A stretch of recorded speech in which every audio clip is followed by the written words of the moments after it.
ಒಂದು ವಿಡಿಯೋ ಹಾಕಿದೆ. ಈ ಚಿಟ್ಟೆ ಯಾವುದು ಅಂತ ಹೇಳಿ, ಈ ಚಿಟ್ಟೆ ಹೆಸರೇನಾದ್ರು ಗೊತ್ತಿದ್ರೆ ಹೇಳಿ ಅಂತ ತುಂಬಾ ಜನಕ್ಕೆ ಕೇಳಿದೆ, ಮತ್ತೆ ಆ ವಿಡಿಯೋ ಹಾಕಿದ್ದೆ ಕೂಡ. ಬಟ್ ಅದ್ರಲ್ಲಿ ಏನಪ್ಪಾ ಅಂತಂದ್ರೆ ಆ ಚಿಟ್ಟೆ ಹೆಸರು ಬಂದು ಅಂತಂದ್ರೆ ಆ ಚಿಟ್ಟೆ ಹೆಸರು ನನಗೂ ಸರಿಯಾಗಿ ಗೊತ್ತಿಲ್ಲ. ಬಟ್ ತುಂಬಾ ಜನ ಏನ್ ಮಾಡಿದಿರ ಅಂತಂದ್ರೆ ಅದಕ್ಕೆ ಕೇಳಿದಾಗ ಶಿವನ ಕುದುರೆ, ಮತ್ತೆ ಇನ್ನೊಂದೇನಪ್ಪಾ ಅಂತಂದ್ರೆ ಗೊಲ್ಲರಜ್ಜಿ ಅಂತೇನೋ ನಮ್ಮ ಕಡೆ ಕರೀತಾರೆ ಬ್ರೋ ಅಂತ ಅಂದಿದ್ದೀರಾ. ಮತ್ತೆ ಇನ್ನೊಂದೇನಪ್ಪಾ ಅಂದ್ರೆ ಮಿಡತೆ ಅಂತೆಲ್ಲ ಅಂದಿದ್ದೀರಾ.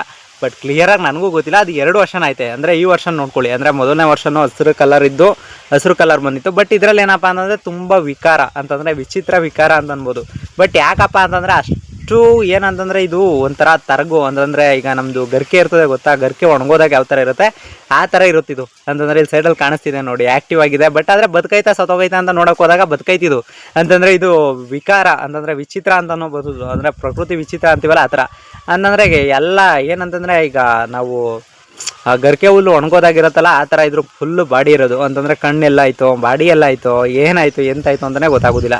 ಅಷ್ಟು ಪ್ರಕೃತಿದು ಏನಪ್ಪ ಅಂತಂದರೆ ಇವಾಗ ಒಂದಷ್ಟು ಈ ಥರದ್ದೆಲ್ಲ ನೋಡಿದಾಗ ಈ ಪ್ರಕೃತಿಲಿ ಇಷ್ಟೊಂದು ಸುಂದರವಾಗಿರೋ ಪ್ರಾಣಿ ಪಕ್ಷಿಗಳಾಯ್ತಾ, ಪಕ್ಷಿಗಳು ಚಿಟ್ಟೆಗಳು ಈ ಥರದ್ದೆಲ್ಲ ಆಯ್ತಾ ಅಂತ ಎಂಜಾಯ್ ಮಾಡೋಕ್ಕೆ ಹಳ್ಳಿಲಿರಬೇಕು ಅನಿಸುತ್ತೆ. ಅಂದರೆ ತುಂಬ ಜನ ನೋಡ್ಬೋದು, ಇದನ್ನ ನೋಡಿ ಅದನ್ನ ಯಾವ ಥರ ಕಾಣಿಸ್ತಿದೆ ಅಂತ ಒಂದು ಸ್ವಲ್ಪನಾದರೂ ಅದಕ್ಕೆ ಜೀವ ಐತೆ ಅಂತ ಯಾರು ಊಹಿಸ್ಕೊಳ್ಳೋಕ್ಕೂ ಆಗೋದಿಲ್ಲ, ಅಷ್ಟು ಚೆನ್ನಾಗೈತದು. ಆ ಥರದ್ರಲ್ಲಿ ಆ ಥರ ಪ್ರಾಣಿ ಪಕ್ಷಿಗಳು ನೋಡೋಕೆ ತುಂಬ ತುಂಬ ತುಂಬ ತುಂಬ ಖುಷಿ ಆಗುತ್ತೆ. ಆ ಥರದ್ರಲ್ಲಿ ಅದು ಚೆನ್ನಾಗೈತೆ ಫ್ರೆಂಡ್ಸ್.